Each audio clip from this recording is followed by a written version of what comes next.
अल्हम्दुलिल्लाह वहदहु वस्सलातु वस्सलामु अला मन ला नबिय्य बअदा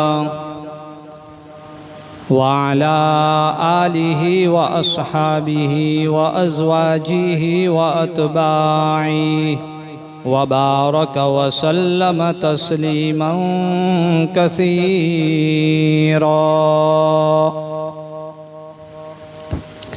अम्मा बादु फ़अऊज़ु बिल्लाहि मिनश शैतानिर रजीम। बिस्मिल्लाहिर रहमानिर रहीम।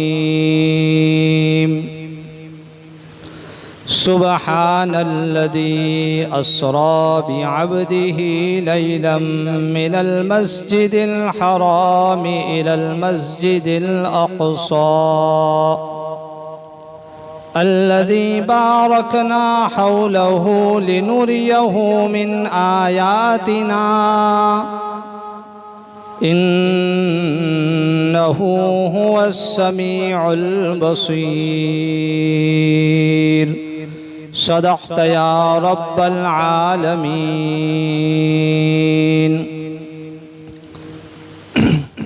दुरूद शरीफ पढ़ लीजिए। अल्लाहुम्मा सल्लि अला सय्यिदिना व नबिय्यिना व मौलाना मुहम्मद व अला आलि सय्यिदिना व नबिय्यिना व मौलाना मुहम्मद कमा तुहिब्बु व तर्दा बिअददि मा तुहिब्बु व तर्दा या करीम।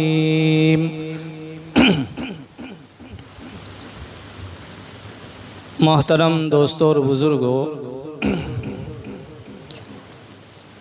मेराज के वाक़ये के अंदर अल्लाह रब्बुल इज़्ज़त की तरफ से बड़ी हिकमतें और बड़े निकात अल्लाह ताला ने रखे हैं।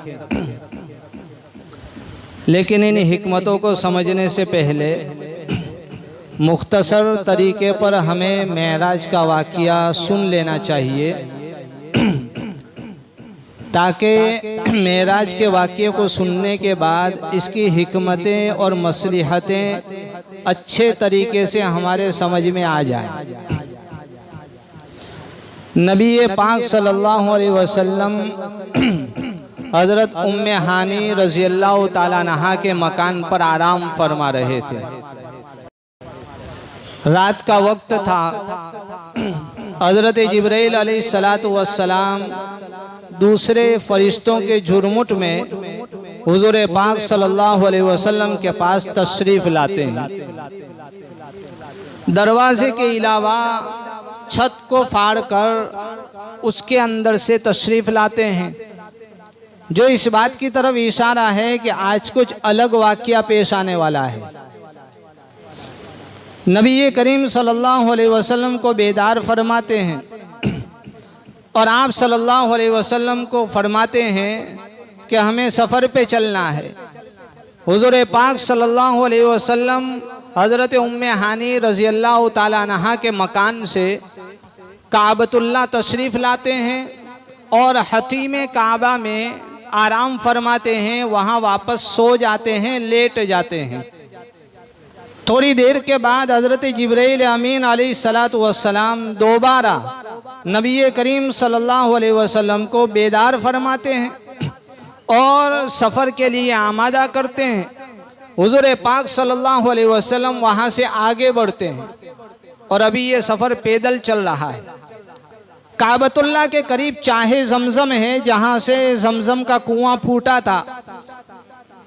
नबी करीम सल्लल्लाहु अलैहि वसल्लम को वहाँ हज़रत जिब्राइल अलैहिस्सलातु वस्सलाम वापस लिटा देते हैं और आप सल्लल्लाहु अलैहि वसल्लम के सीने मुबारका को चाक फरमाते हैं, काटते हैं, चीरते हैं, दोनों तरफ कर देते हैं सीने को। और नबी करीम सल्लल्लाहु अलैहि वसल्लम के कल्बे अतहर को, पाक पवित्र दिल को जन्नत से लाए हुए सोने के तश्त में, सोने की प्लेट के अंदर रख देते हैं। फिर जमजम के पानी से नबी करीम सल्लल्लाहु अलैहि वसल्लम के कल्बे अतहर को हज़रत जिब्राइल अमीन अलैहिस्सलातु वस्सलाम धोते हैं। जन्नत की उस प्लेट में हज़रत जिब्राइल अलैहिस्सलातु वस्सलाम इल्म और हिकमत का नूर लेकर आए थे। वो सारी इल्म और हिकमत की चीज़ें और बातें नबी करीम सल्लल्लाहु अलैहि वसल्लम के कल्ब अतहर के अंदर उतार देते हैं, अंदर रख देते हैं। फिर उसी तरह अपनी असल जगह पर हुजूर पाक सल्लल्लाहु अलैहि वसल्लम के कल्ब अतहर को वापस उसी असली जगह के ऊपर रख कर पूरा सीना जो है पहले की तरह पैक कर दिया जाता है। आप सल्लल्लाहु अलैहि वसल्लम खड़े होते हैं। जन्नत की सवारी बुराक हज़रत जिब्राइल अलैहिस्सलातु वस्सलाम पेश फरमाते हैं। नबी करीम सल्लल्लाहु अलैहि वसल्लम बुराक सवारी के ऊपर सवार होते हैं। बुराक सवारी जो है ये बिदकने लगी। हज़रत जिब्राइल अलैहिस्सलातु वस्सलाम ने उसे कहा कि आज तेरे ऊपर सबसे अफजल ज़ात अल्लाह के बाद जो है वो तेरे ऊपर सवार होने वाली है, क्या तू अभी भी बिदक रही है? बुराक अपनी हालत के ऊपर आ गया। नबी करीम सल्लल्लाहु अलैहि वसल्लम बुराक सवारी पर सवार होते हैं। एक रिवायत के मुताबिक हज़रत जिब्राइल अमीन अलैहिस्सलातु वस्सलाम पीछे रदीफ बनते हैं, पीछे सवार होते हैं। बुराक सवारी अपनी तेज़ रफ्तारी की मिसाल आगे बढ़ी। बैतुल मुक़द्दस तक नबी करीम सल्लल्लाहु अलैहि वसल्लम को चंद जगहों के ऊपर उतारा गया। आप बुराक से उतरे और आपने चंद जगहों के ऊपर 2 रकात नमाज पढ़ी। सबसे पहले यस्रिब जो बाद में चलकर मदीनतुल मुनव्वरा बनने वाला था। यस्रिब जो खजूरों वाला इलाका था, नबी करीम सल्लल्लाहु अलैहि वसल्लम को हज़रत जिब्राइल ने कहा कि यहाँ उतरिए, ये आपका मकाम हिजरत है, यहाँ आप हिजरत फरमाकर तशरीफ़ लाएंगे, यहाँ 2 रकात नमाज पढ़ें। 2 रकात पढ़ने के लिए कहा गया। सफ़र लंबा है, मुख्तसर से मुख्तसर नमाज जो है वो पढ़ी जाए। वापस वहाँ से सवार होते हैं, आगे उस जगह के ऊपर जाते हैं जहाँ हज़रत मूसा अलैहिस्सलातु वस्सलाम की अल्लाह रब्बुल इज़्ज़त से बात होती थी। तूरे सीना पर, सीना पहाड़ के ऊपर जो वो दरख्त था जहाँ हज़रत मूसा अलैहिस्सलातु वस्सलाम अल्लाह ताला से बातचीत किया करते थे, जहाँ अल्लाह रब्बुल इज़्ज़त ने हज़रत मूसा को एक आँख का दीदार कराया था जो दरअसल दरख्तों को जलाती नहीं थी, बल्कि उसकी वजह से दरख्त की हरियाली और उसकी सब्जी जो है और ज़्यादा निखर कर आती थी। वहाँ उतारा गया, वहाँ 2 रकात नमाज पढ़ी गई। फिर वहाँ से आगे बढ़े, मदियन गए, वहाँ हज़रत शुएब अलैहिस्सलातु वस्सलाम की जगह दिखलाई गई। कहा कि यहाँ उतरिए और यहाँ आप 2 रकात नमाज पढ़ें। फिर वहाँ से बैतुल लहम गए, जहाँ हज़रत ईसा अलैहिस्सलातु वस्सलाम की पैदाइश हुई, वहाँ उतरे और वहाँ भी 2 रकात नमाज पढ़ी गई। बैतुल लहम से सीधे बैतुल मुक़द्दस तशरीफ़ ले गए। बैतुल मुक़द्दस वो पहला किबला जिसे हज़रत याकूब अलैहिस्सलातु वस्सलाम के ज़माने के अंदर एक इबादतगाह की हैसियत हासिल हुई थी। ये वो मकाम है जहाँ अल्लाह रब्बुल इज़्ज़त ने पहले ही से सारे अंबिया किराम को जमा करके रखा था। हज़रत आदम अलैहिस्सलातु वस्सलाम से लेकर हज़रत ईसा अलैहिस्सलातु वस्सलाम तक जितने भी अंबिया किराम आए, सारे के सारे शबे मेराज में उस मस्जिद के अंदर मौजूद थे। बाकायदा अजान हुई, बाकायदा इकामत दी गई। नबी करीम सल्लल्लाहु अलैहि वसल्लम आगे बढ़े और आप सल्लल्लाहु अलैहि वसल्लम ने तमाम अंबिया किराम की इमामत फरमाई। इमामत जो है ये बड़ा ओहदा है, अल्लाह ताला हमें इसकी कदरदानी की तौफीक अता फरमाए। बाज़ रिवायतों में आता है कि फ़रिश्ते भी नबी करीम सल्लल्लाहु अलैहि वसल्लम की इकामत में पीछे खड़े थे और आप सल्लल्लाहु अलैहि वसल्लम ने फ़रिश्तों और तमाम अंबिया किराम की इमामत फरमाई। फिर नमाज पढ़ाने के बाद नबी करीम सल्लल्लाहु अलैहि वसल्लम को वहाँ से आसमानों की सैर करवाई गई। अब यहाँ सीढ़ी लाई गई। मेराज का मतलब होता है सीढ़ी। रिवायतों में आता है कि नबी करीम सल्लल्लाहु अलैहि वसल्लम ने उम्मे हानी के घर से चाहे जमजम तक, जमजम के कुएं तक पैदल सफ़र किया। फिर जमजम के कुएं से बैतुल मक़दिस तक बुराक के ऊपर सफ़र किया। फिर बैतुल मक़दिस से अर्श तक जो नबी करीम सल्लल्लाहु अलैहि वसल्लम का सफ़र था वो एक सीढ़ी के ऊपर हुआ जिसे मेराज कहा जाता है। अब इस सीढ़ी की कैफियत क्या होगी हम और आप इसका अंदाज़ा नहीं लगा सकते हैं। भाई ये तो मेराज है, नबी करीम सल्लल्लाहु अलैहि वसल्लम का मौजिज़ा है। ये जो अभी बनी इसराइल की इब्तिदाई आयतें पढ़ी गई, अल्लाह ताला ने उसमें इस मौजिज़े का तज़किरा फरमाया है। हुज़ूर पाक सल्लल्लाहु अलैहि वसल्लम ज़मीन से आसमानों का सफ़र करते हैं। सीढ़ी अजीब व गरीब सीढ़ी होगी। कायनात का मंजर देखते हुए आप सल्लल्लाहु अलैहि वसल्लम पहले आसमान पर तशरीफ़ ले गए। वाक़ियात की कुछ बातें आप हज़रात को याद हैं, हर साल सुनते हैं। इस्तिकबाल किया गया, आवाज़ दी गई, पूछा गया, दरवाज़ा खोला गया। वहाँ के भी रूल्स हैं, वहाँ के भी कायदे कानून हैं। मेराज के सिलसिले में हम कुछ हिकमतें समझेंगे, इसलिए मुख्तसर वाक़िया सुनकर हम आगे बढ़ते हैं। पहले आसमान पर गए, हज़रत आदम अलैहिस्सलातु वस्सलाम से मुलाकात हुई। दूसरे आसमान पर हज़रत ईसा और हज़रत याहया अलैहिस्सलाम से मुलाकात हुई। तीसरे आसमान पर हज़रत इदरीस मिले। चौथे पर हज़रत हारून अलैहिस्सलातु वस्सलाम मिले। चौथे पर हज़रत यूसुफ मिले। पांचवें पर हज़रत हारून मिले। छठे पर हज़रत मूसा से मुलाकात हुई। सातवें पर हज़रत इब्राहीम अलैहिस्सलातु वस्सलाम से मुलाकात हुई। फिर वहाँ से आगे बढ़े सिदरतुल मुंतहा। ये बेड़ी का एक दरख्त है जिसे हम बोर कहते हैं। वो दरख्त है जिसकी अजीब व गरीब कैफियत अहादीस मुबारका में बयान की गई है। वहाँ हज़रत जिब्रील अलैहिस्सलातु वस्सलाम रुक जाते हैं। इसका नाम है सिदरतुल मुंतहा। मुंतहा कहते हैं एंड। ऊपर से जो अल्लाह के फरिश्ते आते हैं सिदरतुल मुंतहा के ऊपर वाले फरिश्ते, ये नीचे नहीं आते हैं। वो सिदरतुल मुंतहा के ऊपर इनकी आखिरी हद है, आखिरी बॉर्डर है। और नीचे के जो ज़मीन के और पहले आसमान से लेकर सातवें आसमान तक जितने फरिश्ते हैं, इनके लिए सिदरतुल मुंतहा ऊपर जाने की आखिरी हद और आखिरी बॉर्डर है। दोनों की ड्यूटी बंदी हुई है, इसीलिए इसे सिदरतुल मुंतहा कहा जाता है। फिर वहाँ से 8वीं मंजिल शरीफुल अहलाम, जहाँ अल्लाह की कुदरत की कलमों के चलने की आवाज़ें आती थी। आप सल्लल्लाहु अलैहि वसल्लम फरमाते हैं कि मैंने कलम के लिखने की आवाज़ सुनी कि जब से अल्लाह ताला ने उसको पैदा किया है और उसे कहा है कि अब तो लिखना शुरू कर दे, उसने कायनात की तकदीर लिखना शुरू कर दिया है और वो लिखती जा रही है। फिर वहां से आगे ऊपर अर्श के ऊपर तशरीफ ले गए। वहां अल्लाह ताला से मुलाकात हुई, अल्लाह का दीदार हुआ। तोहफे कुछ यहाँ से दिए गए, वहाँ से कुछ इनामात हासिल किए गए।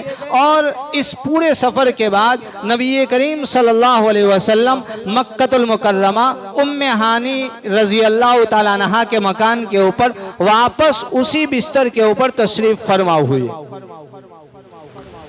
नबी करीम सल्लल्लाहु अलैहि वसल्लम फरमाते हैं, हदीस मुबारका में आता है और रिवायतें इस बात की शाहिद हैं कि हुज़ूर पाक सल्लल्लाहु अलैहि वसल्लम जब वापस तशरीफ़ लाए तो दरवाजे की जो कुंडी थी, दरवाजे की जो साकल थी, वो उसी तरह हिल रही थी जिस तरह छोड़ के गए थे। और बिस्तर से जो उठे थे तो बिस्तर की गर्मी अपनी हालत के ऊपर बाकी थी और बिस्तर इसी तरह गर्म था जिस तरह गर्म छोड़कर गए थे। हम सोते हैं तो बिस्तर गर्म हो जाता है, फिर जब उठते हैं तो थोड़ी देर तक उसकी गर्मी बाकी रहती है। तो हुज़ूर पाक सल्लल्लाहु अलैहि वसल्लम ने सेकंड के इतने हिस्से के अंदर ये पूरा सफ़र किया। उम्मे हानी के मकान से हतीम काबा, हतीम काबा से चाहे जमजम से बैतुल मक़दिस, बैतुल मक़दिस से सातों आसमान से ऊपर सिदरतुल मुंतहा, शरीफुल अक़लाम, फिर अर्श मुअल्ला। इतना लंबा सफर, भाई ये मौजिज़ा था। मौजिज़ा किसे कहते हैं? एजाज इसे कहते हैं, मौजिज़ा इसे कहते हैं कि जो नबी अपनी नबूवत के दावे के तौर पर और अपनी नबूवत को साबित करने के लिए उम्मत के सामने ऐसी चीज पेश फरमाए कि इन इंसानों के अंदर से किसी और के बस के अंदर ये काम करना न पाया जाए। कोई इंसान चाहे तो ऐसा अमल न कर सके, इसे कहते हैं मौजिज़ा। भाई तभी तो लोग मानेंगे कि ये अल्लाह रब्बुल इज़्ज़त की तरफ से एक एजाज है, लेकिन एजाज के साथ साथ ये एजाज भी है। दोनों चीजें अलग अलग हैं। एजाज एक है एजाज जिसमें पहले जा आता है, जबले का जो आता है, फिर आखिर में जो आता है, वो फाड़िए वाला। और एजाज के अंदर दोनों फाड़िए वाले जो आते हैं। एजाज यानी इज्जत देना। मेराज का वाकिया जो था, ये नबी करीम सल्लल्लाहु अलैहि वसल्लम का एजाज और मौजिज़ा भी था, और मेराज का वाकिया हुजूर पाक सल्लल्लाहु अलैहि वसल्लम का एजाज भी था। आप ज़रा इसकी तारीखी हैसियत के ऊपर गौर फरमाएं। भाई मेराज का वाकिया सीरत के अंदर किस साल में पेश आया? 40 साल में नबूवत मिली और मक्कतुल मुकर्रमा में ये वाकिया पेश आया, तो पहले 40 साल में नहीं आया, आखिरी 10 साल जो मदीने के थे उसमें भी नहीं हुआ। तब ये मक्के के 13 सालों में से किस साल ये वाकिया पेश आया? जरा आप इस पर गौर फरमाएं। उलमा ने बड़ा इख्तिलाफ किया है कि भाई किस सन में पेश आया, फिर किस महीने में पेश आया, फिर किस महीने की किस तारीख को पेश आया। लेकिन मोतबर रिवायात के साथ ये पता चलता है, और हज़रत मौलाना यूसुफ साहब लुधियानवी रहमतुल्लाह अलैह ने अपनी सीरत की किताब में वाज़ेह तौर पर लिखा है कि वो रजब का महीना था और 27वीं तारीख थी।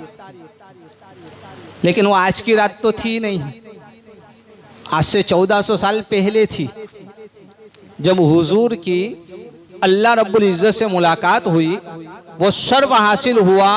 यकीनन वो जिस साल में, जिस महीने में, जिस रात के अंदर ये वाक़या पेश आया, यकीनन वो बड़ी बाबरकत रात थी। लेकिन आज की रात कोई बरकत वाली नहीं है।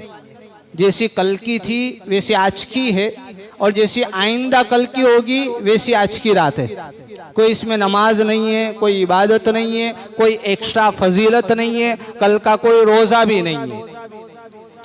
लेकिन चूंकि इस रात को और इस तारीख को हुजूर पाक सल्लल्लाहु अलैहि वसल्लम की सीरत और ज़िंदगी के साथ एक निस्बत और एक ताल्लुक़ है, कम से कम इस निस्बत से अगर उम्मत जमा हो जाए और अपने आका की सीरत और अपने आका के कुछ मौजिज़ों के ऊपर तज़किरा हो जाए, कुछ ईमान में ताजगी पैदा हो जाए, तो इस निस्बत से ये मजलिसें रखी जाती हैं। वरना इस रात की कोई एक्स्ट्रा फजीलत नहीं है कि इसकी मुबारकबाद दी जावे, इसमें एक दूसरे की भूल चूक माफ़ी मांगी जावे।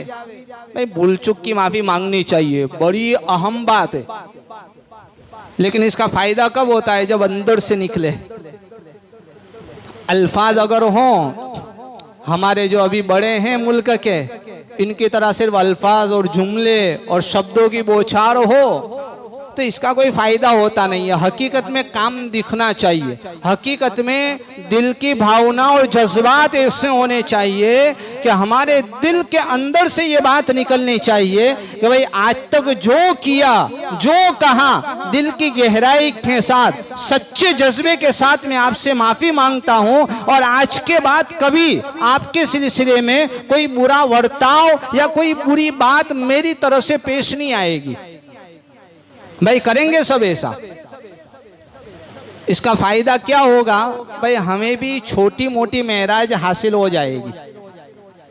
आप सल्लल्लाहु अलैहि वसल्लम को ये जो मेराज का वाक़या हुजूर सल्लल्लाहु अलैहि वसल्लम के साथ पेश आया और इस एजाज से जो नवाजा गया, उलमा ने लिखा है कि ये 11 नबी का किस्सा था। नबूवत 40 साल में मिली, 51 साल की हुजूर पाक सल्लल्लाहु अलैहि वसल्लम की उम्र मुबारक है, और 10वें साल हज़रत खदीजतुल कुबरा का इंतकाल हो गया। चचा अबू तालिब दुनिया से रुखसत हो गए, ताइफ गए थे और वहाँ नबी करीम सल्लल्लाहु अलैहि वसल्लम को मशक्कत की आखिरी इंतहा तक पहुंचाया गया। इससे पहले 8, 9 और 10 साल, 8वें, 9वें और 10वें साल में 3 साल बाइकाट किया गया।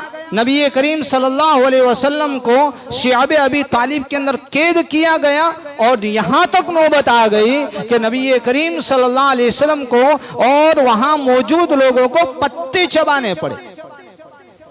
बच्चे पानी के लिए, दूध के लिए बिलख रहे हैं, ऐसी कस्मपुरसी की हालत थी। उसके बाद जब बाहर आए, हजरत खदीजा और चचा अबू तालिब दोनों दुनिया से रुखसत हो गए। 2 सहारे जो जाहिरी एतिबार से थे, अल्लाह ताला ने इनको भी जाहिरी अस्बाब के तौर पर जो सहारे थे इनको भी उठा लिया। जब ताइफ गए तो वहाँ नबी करीम सल्लल्लाहु अलैहि वसल्लम को ऐसी मशक्कत दी गई, ऐसी मशक्कत दी गई कि परेशानी और मशक्कतों की इंतहा हो गई।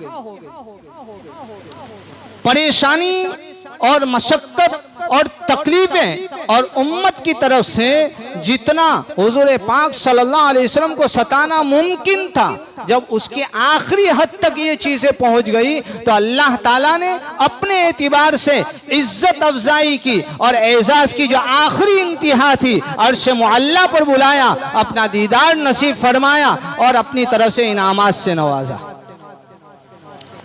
मन तवाज़ा लिल्लाह रफ़अहुल्लाह, जो अल्लाह के लिए अपने आप को झुकाता है अल्लाह ताला उसे उठाते हैं।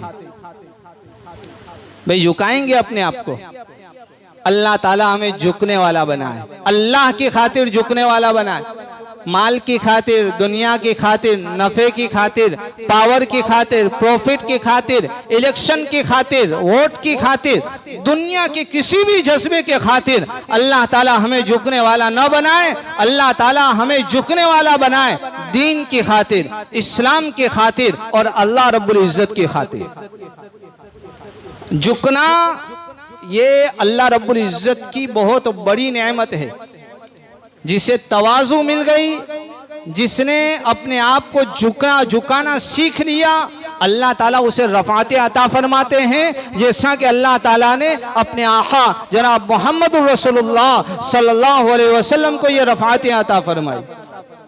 सुबहान अल्लज़ी अस्रा बिअब्दिही, उलमा ने लिखा है कि ये 15वें पारे की पहली आयत में मेराज का वाक़या बयान करते हुए अल्लाह रब्बुल इज़्ज़त ने ये जो अब्द का लफ्ज़ इस्तेमाल किया है, तो नबी करीम सल्लल्लाहु अलैहि वसल्लम की शान में रसूल का लफ्ज़ इस्तेमाल फरमाते जो कलमे पाक में है, ला इलाहा इल्लल्लाह मुहम्मदुर रसूलुल्लाह। रिसालत का आखिरी मकाम जो है, रिसालत के एतिबार से जो सबसे मकाम बुलंद जो है वो अल्लाह के नबी सल्लल्लाहु अलैहि वसल्लम को हासिल था।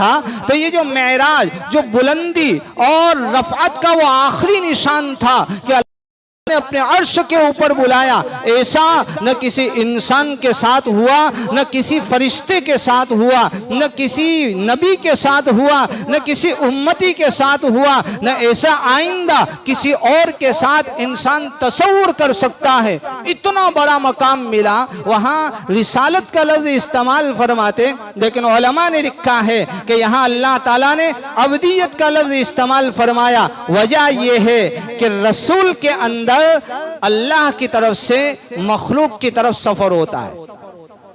अल्लाह ने किसी को अपना रसूल पैगंबर बनाया, अपने बंदों की तरफ भेजा ताकि दीन के अहकामात उन तक पहुंचाए।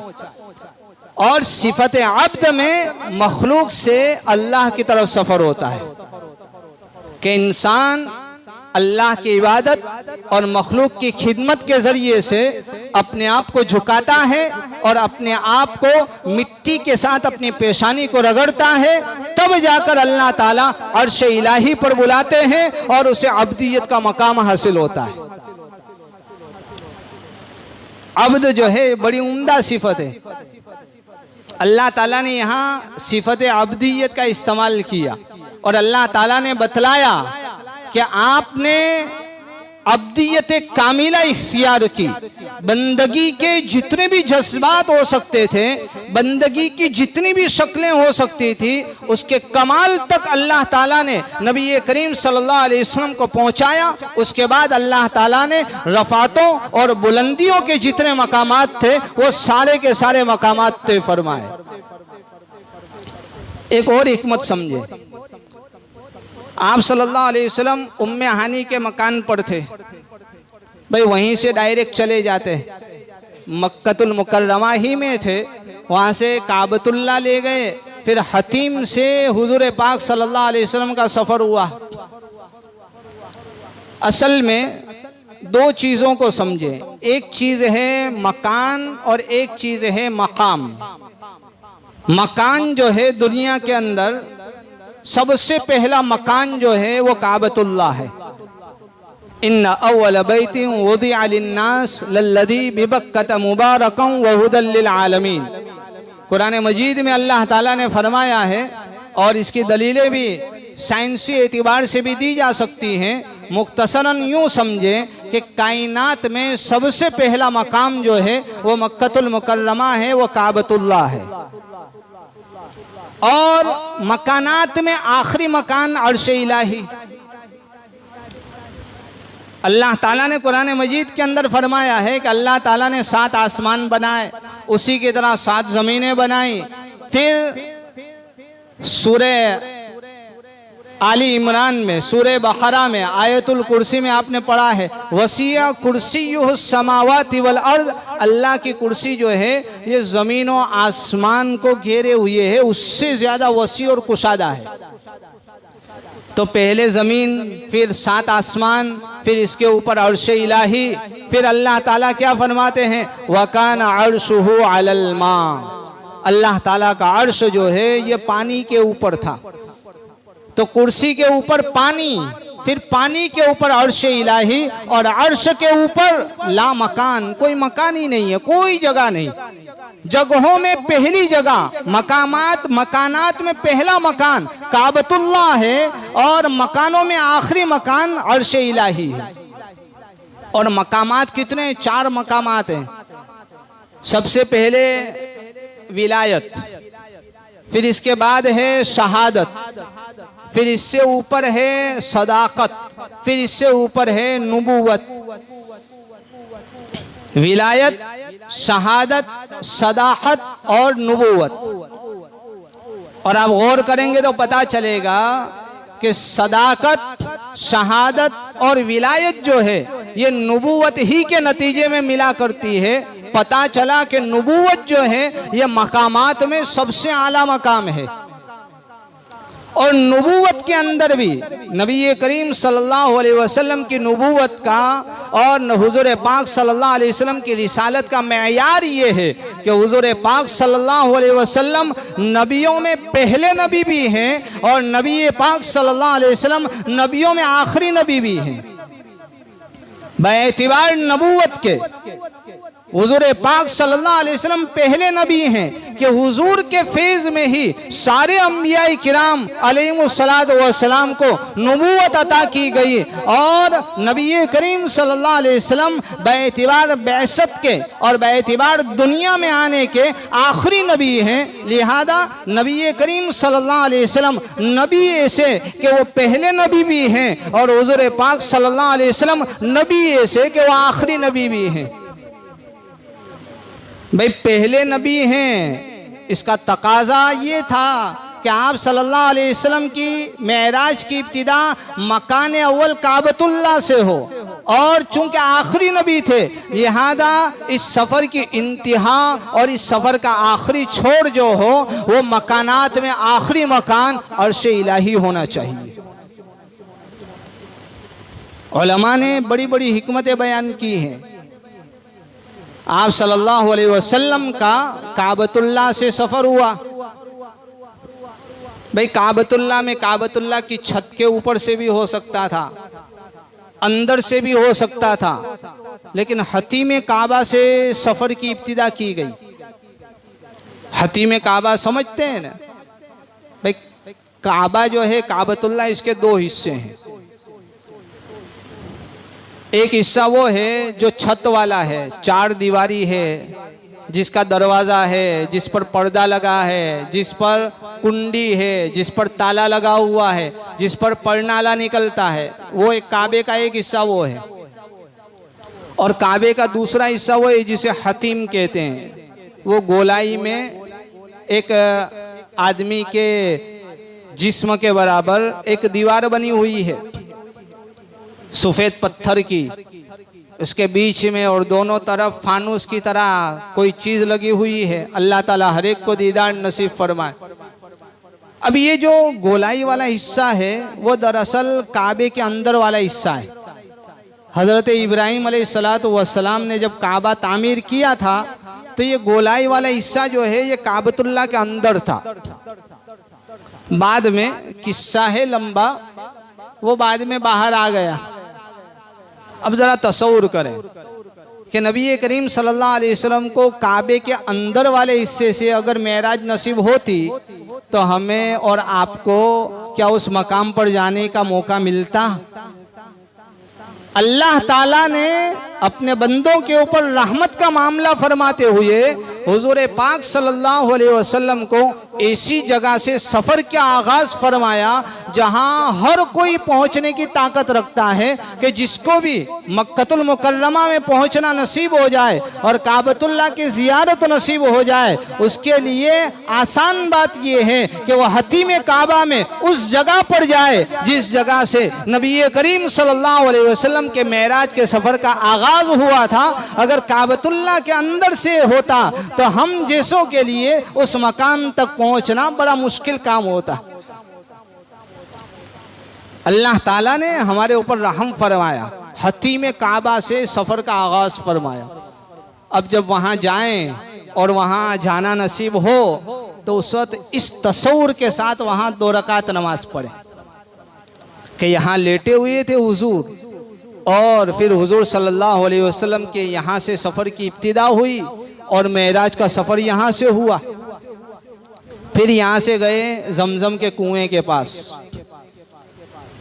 अब यहाँ आप सल्लल्लाहु अलैहि वसल्लम के सीने को चीरा गया, फिर इसमें से कल्बे अतहर निकाला गया, फिर इसको धोया गया और इसमें इल्म व हिकमत भरा गया। भाई धोने की क्या ज़रूरत थी? हमें दावत होती है तो कैसा हम नहा धोकर जाते हैं, गुस्ल करते हैं, परफ्यूम लगाते हैं, नए कपड़े पहनते हैं। क्यों भाई? दावत है, खाना खाना है, वहाँ जाकर मुलाकातें करनी है। मादी हमारा मकसद क्या होता है? दुनियावी मकसद होता है। इसलिए हम अपने ज़ाहिर को संवारते हैं। हुजूर पाक सल्लल्लाहु अलैहि वसल्लम का ये जो सफ़र था ये रूहानी सफ़र था, लिहाजा अल्लाह ताला ने इस रूहानी सफ़र को आसान करने के लिए नबी करीम सल्लल्लाहु अलैहि वसल्लम के क़ल्ब को और आप सल्लल्लाहु अलैहि वसल्लम के दिल को गुस्ल दिया, और वो भी जमजम के पानी से।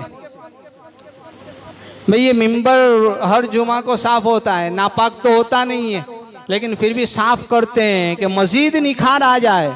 नबी करीम सल्लल्लाहु अलैहि वसल्लम के क़ल्ब अतहर को जो धोया गया था वो मज़ीद सफाई के लिए, अल्लाह ताला की मुलाकात के लिए तैयार करने के लिए नबी करीम सल्लल्लाहु अलैहि वसल्लम के क़ल्ब अतहर को धोया गया।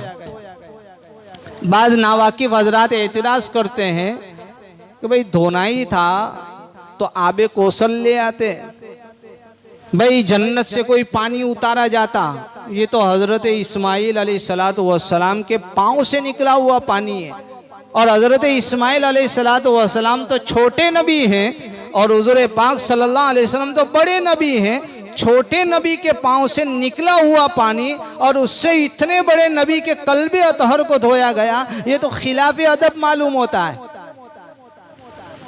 लेकिन ऐसे एतराज़ करने वाले जो लोग हैं इनके जहन के अंदर ये बात नहीं है कि हज़रत इस्माइल अलैहिस्सलातु वस्सलाम और नबी पाक सल्लल्लाहु अलैहि वसल्लम के दरमियान बाप और बेटे का भी रिश्ता है। भाई बेटा जितना भी बड़ा हो जाए बाप बाप होता है। बाप होने की हैसियत से हज़रत इस्माइल अलैहिस्सलातु वस्सलाम के पाँव से निकले हुए पानी से नबी करीम सल्लल्लाहु अलैहि वसल्लम के क़ल्ब अतहर को धोया गया। और क्यों न हो आबे कौसर से बेहतर जो है, अफजल जो है, ये जमजम का पानी है। इसीलिए अल्लाह ताला ने जमजम के पानी का इंतखाब किया कि इससे मेरे हबीब के सीने को और कल्ब मुबारक को धोया जाए और साफ किया जाए। आप सल्लल्लाहु अलैहि वसल्लम वहाँ से बुराक पर सवार हुए। तेज रफ्तार, आँख की रोशनी की इंतहा जहाँ होती है, बर्क कहते हैं बिजली को। भाई आपको कोई दुनिया के आखिरी छोर से, अमेरिका से कोई फ़ोन करता है, उसी घड़ी आपके मोबाइल के अंदर आवाज़ आ जाती है। भाई ये किसका करिश्मा है? बर्क का, बिजली का, रेडिएशन का।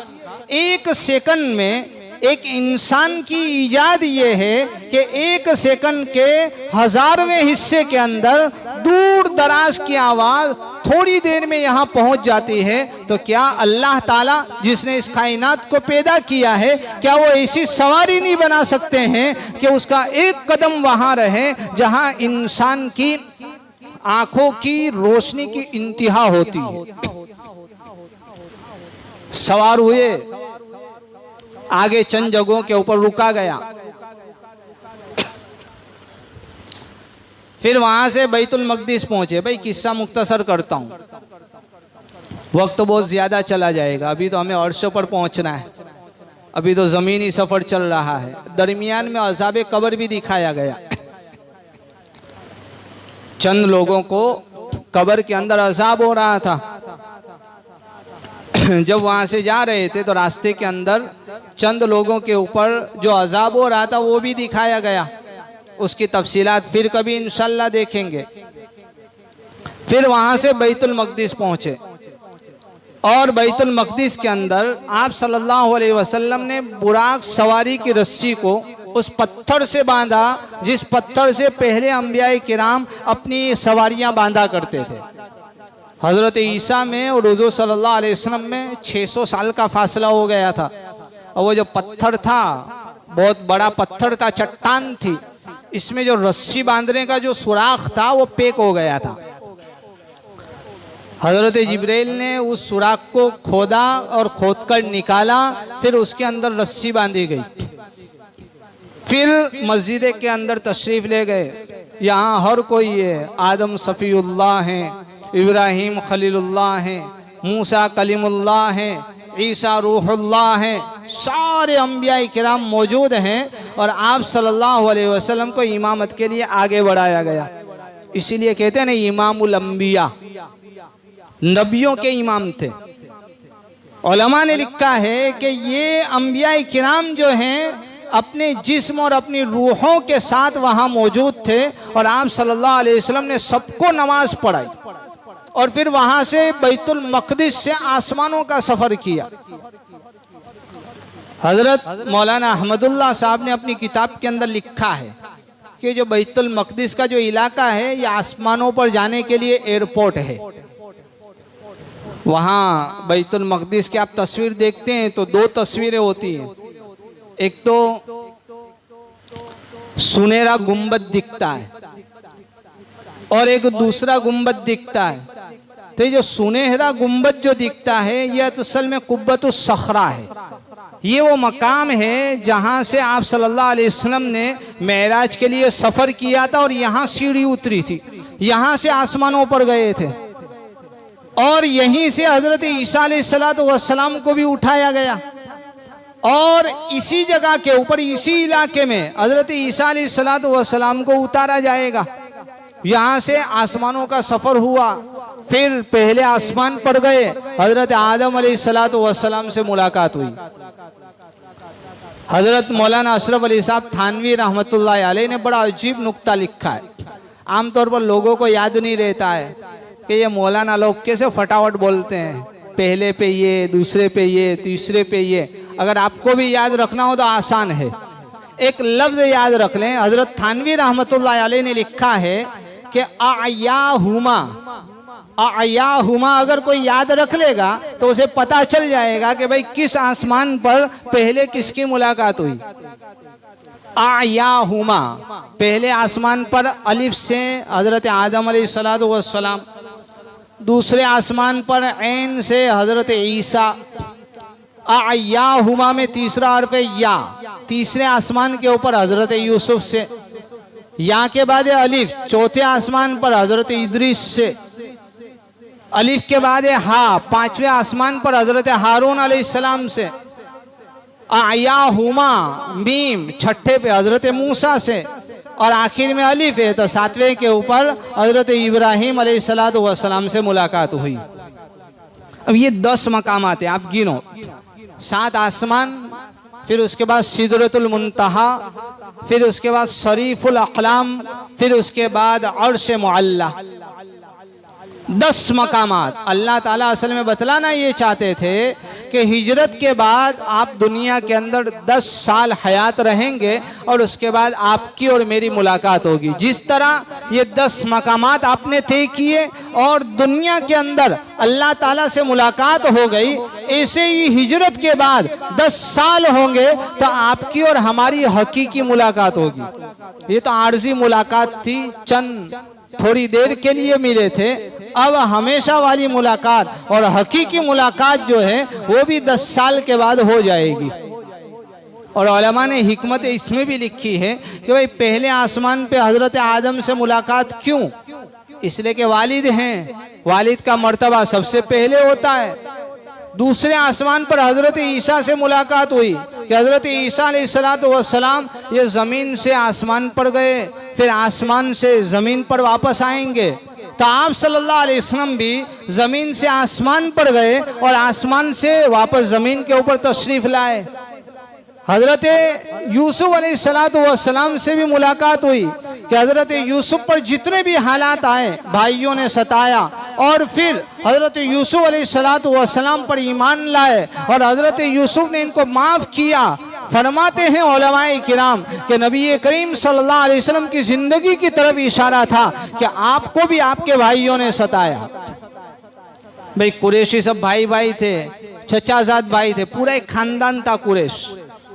हमारे यहाँ कैसे बिरादरियाँ होती हैं कि भाई पटनी बिरादरी, तुरक बिरादरी, मेमन बिरादरी, फुला बिरादरी, फुला बिरादरी, तो इनके कबीले हुआ करते थे। अभी आपस में सबका भाईचारा था, लेकिन नबी करीम सल्लल्लाहु अलैहि वसल्लम को सबने सताया, जैसा कि हजरत यूसुफ को इनके भाइयों ने सताया था। अब हजरत यूसुफ अलैहिस्सलातु वस्सलाम को जब अल्लाह ताला ने मिस्र का बादशाह बनाया तो सारे भाई आए और हजरत यूसुफ से माफ़ी भी मांगी, ईमान के अंदर दाखिल हुए और हजरत यूसुफ ने सबको माफ़ कर दिया, किसी से बदला नहीं लिया। आप सल्लल्लाहु अलैहि वसल्लम ने भी ऐसा ही किया कि जब मदीने में रियासत कायम हुई, मक्का फतह हुआ, सब आप सल्लल्लाहु अलैहि वसल्लम के अंडर में आ गए, तो आप सल्लल्लाहु अलैहि वसल्लम ने सारी ताकत और कुव्वत होने के बावजूद सारे अपने भाइयों को माफ़ कर दिया और वही जुमला कहा जो हजरत यूसुफ अलैहिस्सलातु वस्सलाम ने अपने भाइयों से कहा था, ला तसरीब अलैकुमुल यौम, आज तुम्हारे ऊपर कोई जबरदस्ती नहीं, कोई पकड़ नहीं। हमारा क्या मामूल होता है, अगर माफ भी करना हो तो पहले 10 ताने सुनाते हैं, भाई तूने ऐसा किया, तूने ऐसा किया, मैंने तुम्हारे साथ ऐसा किया, मैंने तुम्हारे साथ ऐसा किया। असल में देखो, अल्लाह रब्बुल इज़्ज़त का एक ज़बरदस्त कानून है। अगर हम इस कानून को समझ लेते हैं, बड़ा अजीब कानून है, इंसानों की ज़िंदगी को बदलने के लिए ये कानून बड़ी अहमियत रखता। अभी इलेक्शन आने वाले हैं और मुसलमान जो हैं ये मायूसी का शिकार हैं, परेशान है। सारे हिंदुस्तान के अंदर नहीं बल्कि पूरी दुनिया में जो भी इस्लाम और मुसलमानों से मोहब्बत करने वाले हैं, जो भी अदल व इंसाफ का पैगाम फैलाते हैं, जिनके दिलों में मानवता और इंसानियत की ज़र्रा बराबर रमक पाई जाती है, उनकी निगाहें इस इलेक्शन के ऊपर टिकी हुई हैं और सबकी ख्वाहिशात ये हैं कि मोहब्बतों के फैलाने वाले और सेक्युलर पार्टियां जो हैं ये आगे आएं, नफरतों का फैलाव करने वाली पार्टियों को नाकामी का सामना करना पड़े। सबके दिल की यही चाहत है। लेकिन मेरे दोस्तों, आज इस मेराज की शब में हम मुसलमान ये अहद कर लें कि चाहे कोई भी आए, लेकिन हमारा रवैया ये होना चाहिए जो कुरान मजीद ने हमें बतलाया है, वह अम्मा मा यनफ़उन नास फयमकुतु फिल अर्द, जो लोगों को नफा पहुंचाता है अल्लाह ताला उसके कदमों को जमाते हैं। हम सोचें हमारी जात से हमारे बिरादरान वतन को कितना फायदा हुआ, हमने उनका कौन सा ऐसा नफा कर दिया। क्या हम बड़ी बड़ी स्कूलें कायम करके, बड़ी हॉस्पिटलें बनाकर, या बड़ी जमातें कायम करके, या दुनियावी एतबार से कुछ भी करके इनसे बड़ा काम कर सकते हैं? नहीं कर सकते हैं। हाँ, अपनी कौम की भलाई के लिए, मुल्क को आगे बढ़ाने के लिए हमें स्कूलें बनानी चाहिए, हमें अपने बच्चों को पढ़ाना चाहिए, हमें बड़ी बड़ी हॉस्पिटलें कायम करनी चाहिए, चैरिटी ट्रस्ट बनाकर लोगों की मदद करनी चाहिए। लेकिन इस काम के जरिए से हम हमारे बिरादरान वतन का उतना फ़ायदा नहीं कर सकते हैं जितना फ़ायदा हम इस्लाम और रूहानियत के जरिए से कर सकते हैं। आज पूरी दुनिया महरूम है, दिल खाली है, घरों में परेशानियां हैं, एक दूसरे से शिकवे शिकायतें हैं, चैन सुकून इसमें इत्मीनान का खात्मा हो चुका है, इंसान डिप्रेशन और टेंशन का शिकार है। इसका इलाज और इसका मदावा अगर कायनात में और दुनिया के अंदर किसी के पास है तो वो मुसलमानों के पास है। मुसलमानों के पास इस्लाम की दौलत है, मुसलमानों के पास कुरान की नेमत है, मुसलमानों के पास हुजूर पाक सल्लल्लाहु अलैहि वसल्लम की अखलाक की सीरत है, मुसलमानों के पास अमन और शांति का पैगाम है, मुसलमानों के पास बराबरी का कानून है। अगर मुसलमान चाहें अपनी ज़िंदगी के अंदर इस नफ़े रसानी वाले कानून को उतार लें और मुसलमान ये अहद कर लें कि दुनिया इधर की उधर हो जाए, लेकिन हमारी ज़ात से किसी का नुकसान नहीं होना चाहिए और हमारी ज़ात से हरदम किसी को नफा पहुंचना चाहिए, आपके दिलों में सुकून, आपके घरों में इत्मीनान, आपके महल्लों में सुकून और आपकी जिंदगी जो है ये बड़ी इत्मीनान और बड़ी राहत वाली बन जाएगी। भाई मेरी ज़ात से मेरी बीवी को नफा पहुंचना चाहिए, मेरी ज़ात से मेरे बच्चों को नफा पहुंचना चाहिए, मेरी ज़ात से मेरे माँ बाप को नफा पहुंचना चाहिए, मेरी ज़ात से मेरे भाई बहनों को नफ़ा पहुंचना चाहिए, मेरी ज़ात से मेरे रिश्तेदारों का नफ़ा होना चाहिए, मेरी ज़ात से मेरे पड़ोसी को नफ़ा होना चाहिए, मेरी ज़ात से मेरे महल्ले वालों को नफ़ा होना चाहिए, मेरी ज़ात से इंसान तो इंसान जानवर को भी नफ़ा पहुंचना चाहिए। यकीन जानो दोस्तों, दुनिया इधर की उधर हो जाए, पहाड़ अपनी जगह से हिल सकते हैं, समंदरों में बौछार आ सकती है, ज़मीन में ज़लज़ले आ सकते हैं, पत्थर के ऊपर लिखा हुआ मिट सकता है, पानी के ऊपर लिखना आसान है, लेकिन कुरान के अंदर जो कह दिया, अल्लाह रब्बुल इज़्ज़त ने जो कानून बना दिया, दुनिया इधर से उधर हो जाए, कानून में कोई तब्दीली नहीं हो सकती। आप नफ़ा पहुंचाने वाला अपने आप को बनाएं, आप समंदरों की गहराइयों में चले जाएं, पहाड़ों की बुलंदियों के ऊपर पनाह गुज़ी हो जाएं, जंगलों के अंदर रहना शुरू कर दें, लोगों को पता चलेगा कि यहाँ एक इंसान है, यहाँ एक कौम बसती है जिसे मुसलमान कहा जाता है और मुसलमानों से हमें फ़ायदा पहुँच रहा है। आप मुल्क को छोड़ें, मुल्क वाले आपको नहीं छोड़ सकते, ये गारंटी है और ये कुरान का कानून और उसूल है।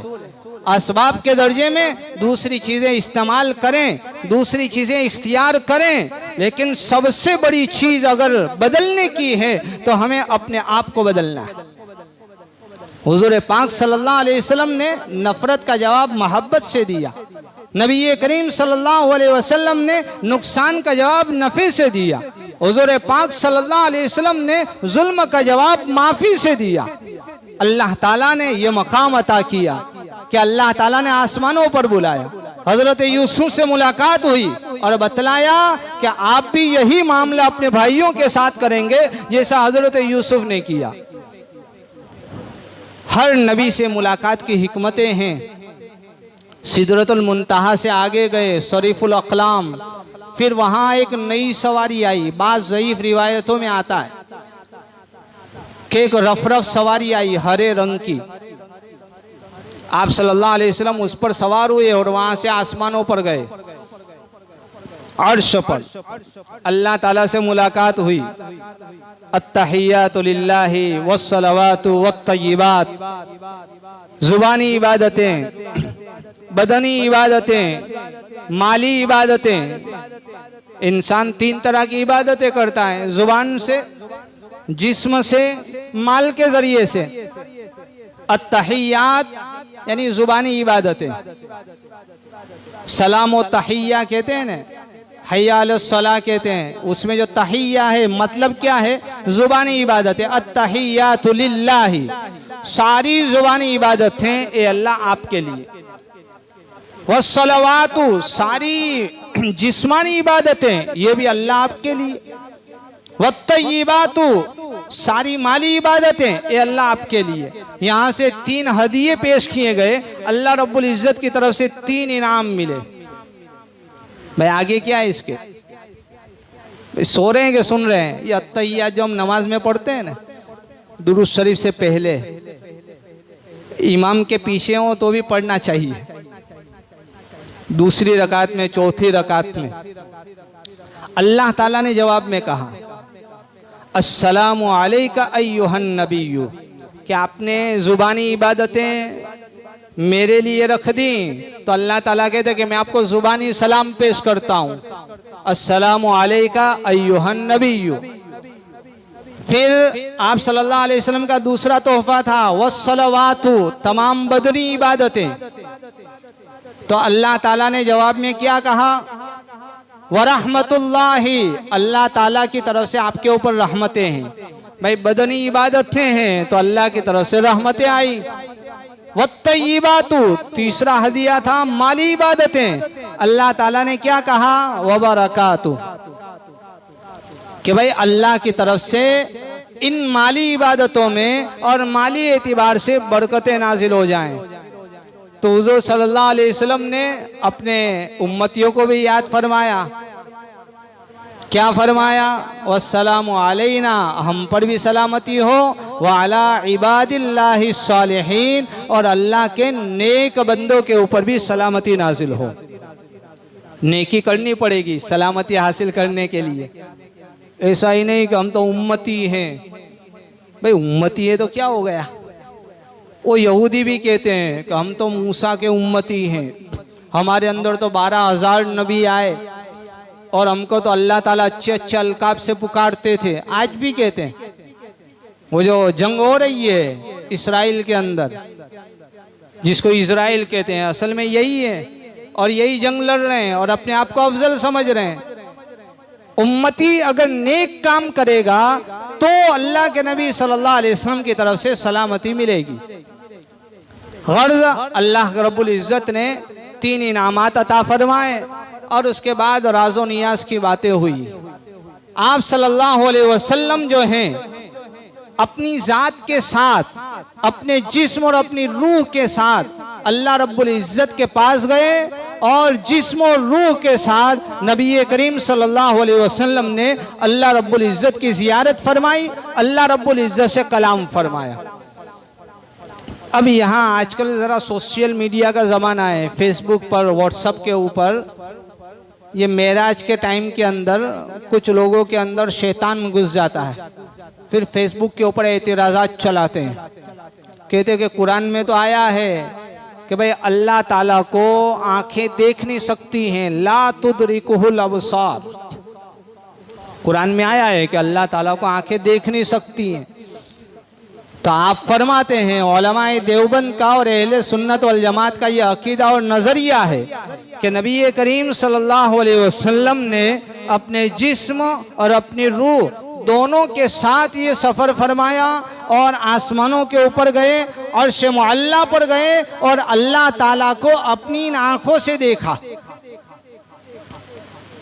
तो अब यहाँ ये एतराज़ होता है, कुरान में तो आया है ला तुदरिकुल अबसार, भाई आँखें अल्लाह ताला को नहीं देख सकती हैं। उलमा ने, इमाम, इसके तो कई जवाबात सहाबाए किराम ने भी दिए हैं, लेकिन इमाम राजी ने तफसीर कबीर में बड़ा उम्दा जवाब दिया। फरमाया कि देखना 2 तरह का होता है। उलमा ने दीन की खिदमत की है। आजकल लोग उलमा के पीछे पड़े हुए हैं, चैनलों पर डिबेट जारी होता है, तलाक पर, औरतों के हुकूक पर, पर्दे पर, औरतों के मस्जिद में आने न आने पर। भाई घरों से तो निकाला, बदकारी और फहाशी की सारी चीजों में औरतों को इस्तेमाल किया गया।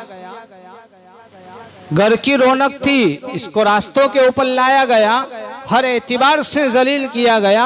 अब इस्लाम जिसने औरतों को इज्जत अता फरमाई है, आज इसी को नए लेबल में नए अल्फाज चिपका कर टीवी चैनलों के ऊपर और मीडिया के ऊपर इस तरह दिखलाया जाता है कि एक मुसलमान के जहन में भी ये आता है कि कहीं औरतों के ऊपर जुल्म तो नहीं हो रहा। भाई आता है, जब ये डिबेट देखते हैं हम, एक किसी न्यूज रिपोर्टर ने बड़ी अच्छी बात कही कि ये जहनों को बिगाड़ने के अंदर सबसे ज्यादा हाथ अभी न्यूज चैनलों का है। इलेक्शन तक न्यूज चैनल छोड़ना, देखना छोड़ दें, इस हिंदुस्तान की इलेक्शन की पूरी पोजीशन जो है ये बदल जाएगी। ये जहनों को खराब करते हैं। अच्छी चीजें देखनी चाहिए। आजकल और आज के ज़माने में नौजवान बच्चों के ऊपर बहुत ज़्यादा नज़रें रखने की ज़रूरत है। मीडिया के अंदर ऐसी ऐसी बातें आती है और ऐसी ऐसी चीज़ों के ऊपर जा रहे हैं कि अल्लाह खैर फरमाए। आज का ये मौजू नहीं है, फिर कभी इसके ऊपर इंशाअल्लाह ज़रूर तज़किरा करेंगे। मीडिया के ज़रिए से, फेसबुक और व्हाट्सएप के ज़रिए से जहनों के अंदर बड़ी ख़राब बातें डाली जा रही है। एक ये भी बात डाली जा रही है, फेसबुक के कई पेजेस इसके ऊपर बने हुए हैं और ये बात बतलाई जा रही है कि भाई आप लोगों का अकीदा तो ये है कि हुजूर सल्लल्लाहु अलैहि वसल्लम ने अपनी आंखों से अल्लाह को देखा। भाई अल्लाह को कैसे देख सकते हैं? ला तुदरिकुहुल अबसार। इमाम राजी ने बड़ा ज़बरदस्त जवाब दिया, फरमाया कि भाई देखना दो तरह का होता है। भाई आप यहाँ बैठे बैठे इस मस्जिद को देख रहे हैं, भाई मस्जिद, पूरी मस्जिद दिख रही है? नहीं, मस्जिद की जो बॉर्डर है वो हमें दिखती नहीं है। हम देख रहे हैं लेकिन पूरी मस्जिद को घेर कर नहीं देख रहे हैं। इसके आसपास का दायां बायां ऊपर नीचे सब कुछ हमें नजर नहीं आता है। मसलन अभी ये कलम है, आप उसको पूरा देख रहे हैं, मुकम्मल, आगे पीछे दाएं बाएं सब कुछ दिख रहा है। लेकिन आप इस मस्जिद को देखेंगे तो आपको पूरी मस्जिद नहीं दिखती है। तो एक देखना वो होता है जिसमें इंसान की आंखें सामने वाले जिस चीज को देखा जा रहा है पूरी चीज को घेर लेती है, उसका आगे पीछे दाएं बाएं सब कुछ दिखता है। और एक देखना ऐसा होता है कि जिसमें इंसान को देखना तो हासिल हो जाता है लेकिन पूरा घेर कर उसकी बॉर्ड और हदबंदी करके इंसान नहीं देखता। तो इसको कहते हैं, एक है देखना जो पूरी जात को घेर लेवे और एक है देखना लेकिन उसके अंदर पूरी जात घेराव में न आए। अब यहाँ जो अल्लाह ताला ने फरमाया है ला तुदरिकुहुल अबसार, इसका मतलब ये है कि अल्लाह ताला को आंखें पूरा घेर कर नहीं देख सकती हैं। अलबत्ता अगर अल्लाह के नबी सल्लल्लाहु अलैहि वसल्लम ने अर्शे मुअल्ला के ऊपर जाकर अल्लाह ताला की जात के कुछ हिस्से को देखा हो, पूरे अल्लाह ताला को न देखा हो, तो इसके अंदर कोई बईद बात नहीं है। कुरान में मना किया गया कि भाई पूरा घेर कर अल्लाह को कोई आंखें देख नहीं सकती हैं, लेकिन हम कहाँ कहते हैं भाई अल्लाह ताला तो लामकान है, किसी जगह में समा नहीं सकते हैं। लिहाजा हमारा अकीदा ये है कि नबी करीम सल्लल्लाहु अलैहि वसल्लम ने अपनी इन आँखों के ज़रिए से अल्लाह रब्बुल इज़्ज़त का दीदार किया और अल्लाह ताला ने 27वीं रजब को नबी करीम सल्लल्लाहु अलैहि वसल्लम को ये मकाम बुलंद अता फरमाया। भाई इसीलिए तो जब ज़मीन पे आके कहा तो कुरैश मक्का ने इनकार किया कि नहीं भाई ऐसा थोड़ी हो सकता है। अगर ख्वाब देखा होता या आप सल्लल्लाहु अलैहि वसल्लम सोते में गए होते तो ये कोई मौजिज़ा तो था नहीं, हम भी जाते रहते हैं और हम भी मज़े लेते रहते हैं। ख्वाब में तो हर कोई कहीं भी जाता है। तो ये कोई करिश्मा नहीं था, ये कोई मौजिज़ा न होता, मौजिज़ा था। इसीलिए अल्लाह ताला ने फरमाया सुबहानल्लज़ी अस्रा बिअब्दिही लैलन मिनल मस्जिदिल हराम इलल मस्जिदिल अक़सा। उलमा ने, मुफस्सिरीन ने लिखा है कि सुबहान का लफ्ज़ अल्लाह ताला उसी जगह इस्तेमाल फरमाते हैं जहाँ कोई अजीब वाक़या पेश आता है, जहाँ आदत के खिलाफ कोई नई अल्लाह ताला की निशानी होती है, वहाँ अल्लाह ताला लफ्ज़ सुबहान इस्तेमाल करते हैं। तो ये कुरान मजीद की बाज़ दलीलें ऐसी हैं कि जिसके ज़रिए से ये साबित होता है कि नबी करीम सल्लल्लाहु अलैहि वसल्लम ने अपने जिस्म और अपनी रूह के साथ ज़मीन से, फर्श से अर्श तक का सफ़र किया। चंद मिनटों में किया, चंद सेकंडों में किया, थोड़ी देर में किया। और इस सफ़र के अंदर अल्लाह के नबी सल्लल्लाहु अलैहि वसल्लम ने वो चीज़ें देखी और वो अजाइबात का नज़ारा किया कि इंसानी आँखें उसको देख नहीं सकती हैं। अल्लाह ताला हम सबको नबी करीम सल्लल्लाहु अलैहि वसल्लम के मौजिज़ात पर यकीन कामिल अता फरमाए। हमारे अंदर भी अल्लाह ताला तवाज़ु और झुकने का मादा पैदा फरमाए और अल्लाह ताला हमें भी अपनी नमाज़ों के ज़रिए से मेराज नसीब फरमाए। व आखिरु दावाना अनिल हम्दुलिल्लाहि रब्बिल आलमीन। दुरूद शरीफ पढ़ ले, दुआ कर।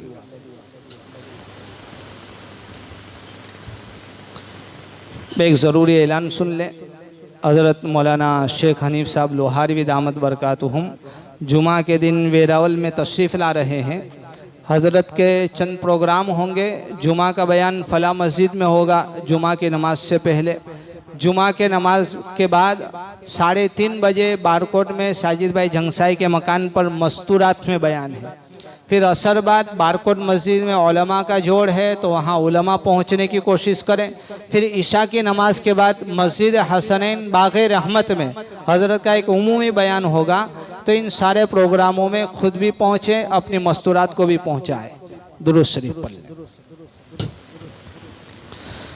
बिस्मिल्लाहिर्रहमानिर्रहीम। सुबहान दिल फ़ज़्ल वत्तौल, सुबहान दिल मन्नि वन्निअम, सुबहान दिल मजदि वल करम, सुबहान दिल जलाली वल इकराम। ला इलाहा इल्लल्लाहुल अहदुस समदुल लज़ी लम यलिद वलम यूलद वलम यकुल लहू कुफुवन अहद। ला इलाहा इल्लल्लाहुल हन्नानुल मन्नान, बदीउस समावाति वल अर्दि ज़ुल जलाली वल इकराम। अल्लाहुम्मा सल्लि अला सय्यिदिना व नबिय्यिना व मौलाना मुहम्मद व अला आलि सय्यिदिना व नबिय्यिना व मौलाना मुहम्मद कमा तुहिब्बु व तर्दा बिअददि मा तुहिब्बु व तर्दा या करीम। अल्लाहुम्मा इन्नका खल्लाकुन अज़ीम, इन्नका समीउन अलीम, इन्नका गफूरुर रहीम। अल्लाहुम्मा इन्नका रब्बुल अर्शिल अज़ीम, अल्लाहुम्मा इन्नकल बर्रुल जव्वादुल करीम। या अरहमर राहिमीन, या अकरमल अकरमीन, या अल्लामल गुयूब, या सत्तारल उयूब, या मुसब्बिबल अस्बाब। या अल्लाह या रहमान या रहीम, या हन्नान या मन्नान, या हय्यु या क़य्यूम, या ज़ल जलाली वल इकराम। ए अल्लाह ए गफूरुर रहीम, तो हमारे सारे गुनाहों को माफ़ फरमा। मौला बड़े गुनहगार हैं, मौला बड़े पापी हैं। सारी ज़िंदगी मौला तेरी नाफरमानी में गुजारी है। ए रब्बे गफूरुर रहीम, तो हमारे सारे गुनाहों को माफ़ फरमा। ए अल्लाह तेरी नेमतें खाते रहे, मौला तेरी नेमतें पीते रहे, उससे ताकतें हासिल कर करके मौला करीम तेरा ही मुकाबला करते रहे। ए अल्लाह, ए खाली झोलियों को भर देने वाले अल्लाह, ए टूटे दिलों को तसल्ली देने वाले अल्लाह, ए गुनहगारों के गुनाहों पर रहमत की चादर डाल देने वाले अल्लाह, हमारे गुनाहों पर भी रहमत की चादर डाल दे। ए बादशाहों के बादशाह, ए बादशाहों के शहंशाह, ए कायनात में सबसे बड़े बादशाह, आज तेरे ये मानने वाले तेरे सामने हाथ फैलाए हुए अल्लाह मोहताज और फ़कीर बनकर अल्लाह तेरे सामने गिड़गिड़ा रहे हैं। अल्लाह हम अपने गुनाहों का एतराफ़ करते हैं, अल्लाह हम मानते हैं मौला करीम हमने तेरी बड़ी नाफरमानी की है।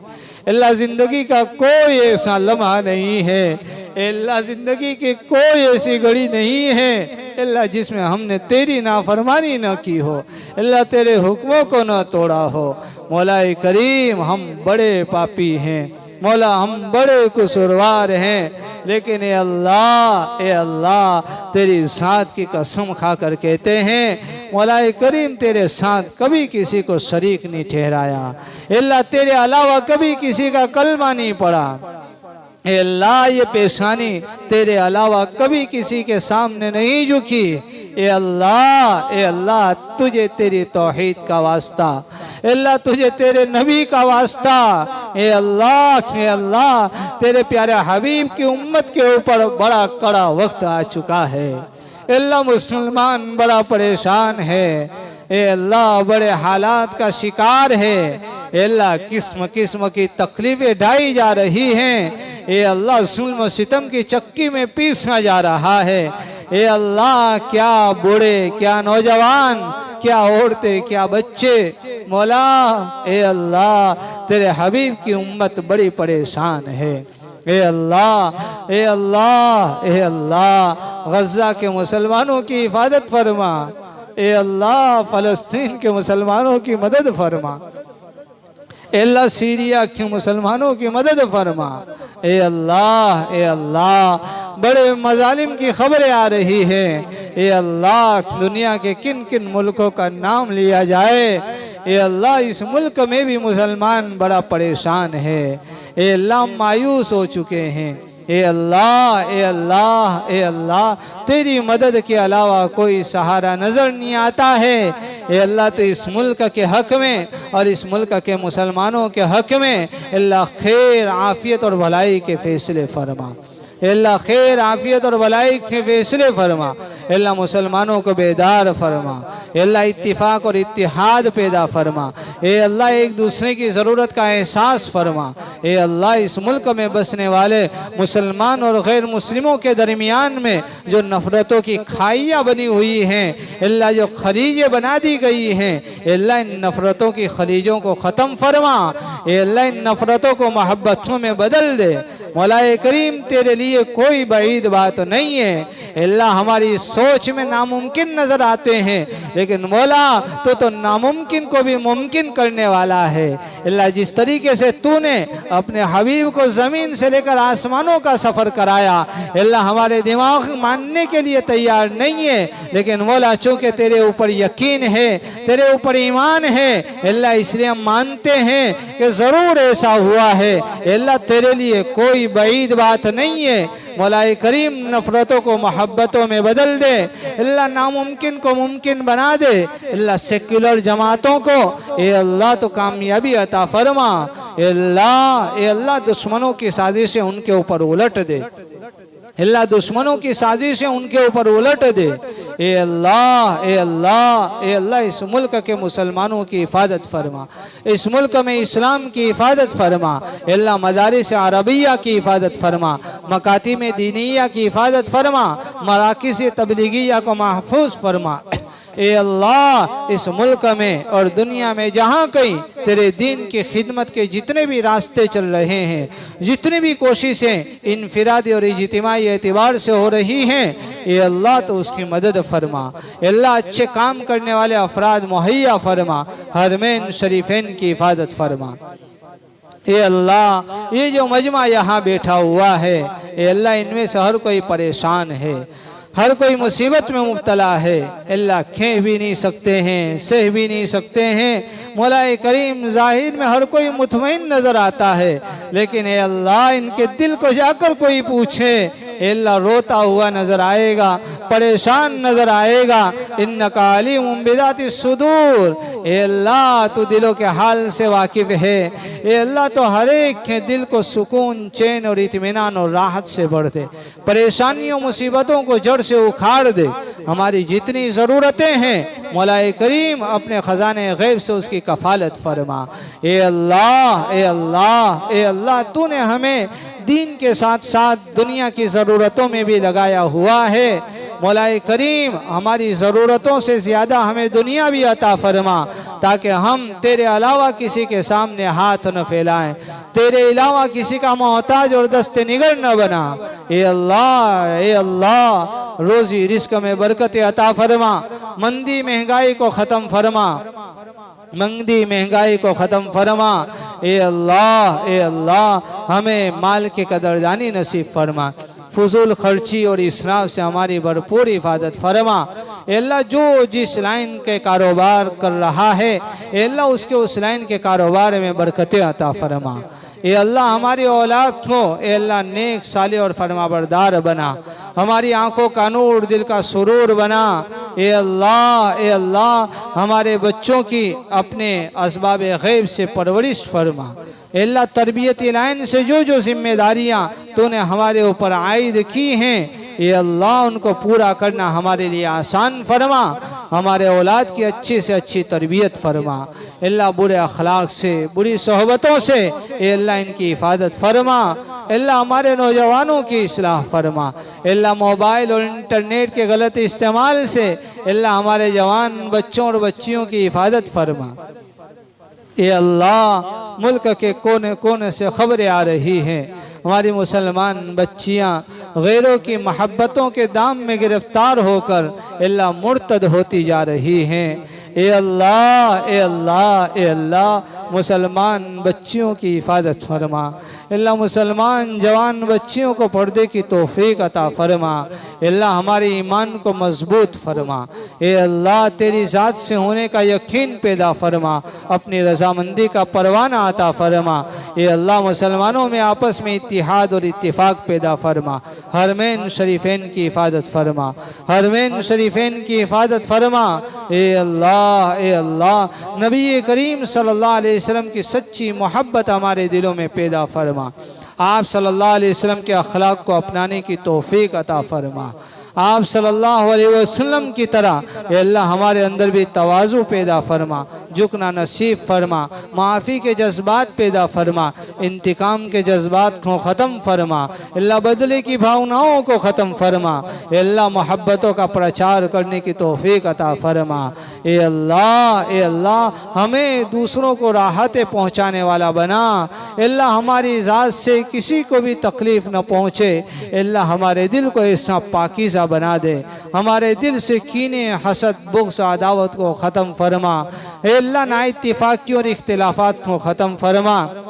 हमारी घरों में अल्लाह इस्लामी अखलाक पैदा फरमा, आपस में मोहब्बतें पैदा फरमा, भाइयों बहनों में मोहब्बतें पैदा फरमा, मियाँ बीवी में ताल्लुक़ पैदा फरमा। ए अल्लाह ये जो मजमा आया हुआ है अल्लाह हर एक को ईमान की सच्ची पक्की मोहब्बत अता फरमा, ईमानी यकीन अता फरमा, ईमान वाली मौत नसीब फरमा, आखिरत की कामयाबी अता फरमा। ए अल्लाह जिस तरीके से तूने हमारे प्यारे हबीब सल्लल्लाहु अलैहि वसल्लम को ये अल्लाह मेराज अता फरमाई, अपनी मोहब्बत का जाम अता फरमाया, अपनी मुलाकात के शर्फ से नवाजा। ए अल्लाह हमारे दिलों में भी अल्लाह अपनी ज़ात से ताल्लुक़ पैदा फरमा। अल्लाह तेरे नाम की हलावत पैदा फरमा। अल्लाह तेरे ज़िक्र का लुत्फ़ नसीब फरमा। अल्लाह तेरे नाम की मिठास अता फरमा। अल्लाह अपने इश्क की गर्मी से हमारे दिलों को गरमा दे। ए अल्लाह तेरी याद अता फरमा, तेरी माइयत अता फरमा, तेरा ताल्लुक़ नसीब फरमा, तेरा विसाल नसीब फरमा। ए अल्लाह जब तक दुनिया में रहें अल्लाह इस शान से रहें कि ज़ुबान पर कलमा जारी हो, दिल ईमान के नूर से मुनव्वर हो, तेरी मुलाकात के शौक़ में मुस्कुरा रहे हों। ए अल्लाह जब जाने का वक्त आए अल्लाह इस शान के साथ रुखसती हो कि अल्लाह तेरे और तेरे बंदों में से किसी का वाजिब अदा हक हमारे ऊपर बाकी न हो। ऐसी अच्छी और पाकीज़ा मौत हम सबको नसीब फरमा। हमारी दुआओं को अपने फजल करम और हबीब पाक सल्लल्लाहु अलैहि वसल्लम के सदक़े तुफ़ैल में कबूल और मंजूर फरमा। या रब्बी सल्लि वसल्लिम दाइमन अबदा अला हबीबिका खैरिल खल्क़ि कुल्लिहिम बिरहमतिका या अरहमर राहिमीन।